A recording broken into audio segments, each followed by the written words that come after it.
ஒரு ஏழை பெரியவரும் ஒரு ஒட்டகச்சிவிங்கியும் ஒரு இடத்துல வசிச்சுட்டு இருந்தாங்களாம். இன்னொரு பக்கம் பார்த்தீங்கன்னா ஒரு சிங்கமும் ஒரு செல்வந்தனான பையனும் வசிச்சுட்டு இருந்தாங்களாம்.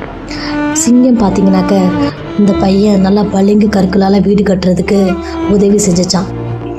ஆனால் ஜிராஃபி பார்த்தீங்கன்னா அவங்க வறுமைக்கு தகுந்த மாதிரி செங்கலால் வீடு கட்டுறதுக்கு ஹெல்ப் பண்ணிச்சான்.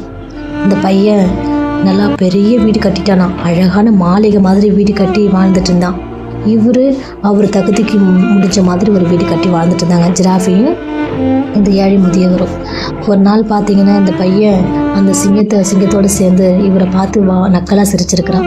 அடுத்த நாளே பார்த்தீங்கன்னா அவங்க வீட்டில் உள்ள வெள்ளி கற்கள் எல்லாம் திருடிட்டு போயிட்டாங்க. அதுக்கப்புறம் அந்த மழை பெஞ்சு அந்த வெள்ளி பளிங்கு வீடு இது உடைய ஆரம்பிச்சிருச்சு. இந்த பையனும் அந்த சிங்கம் எல்லாரும் அந்த ஏழை தாத்தா வீட்டில் சந்தோஷமாக வாழ்ந்தாங்களாம்.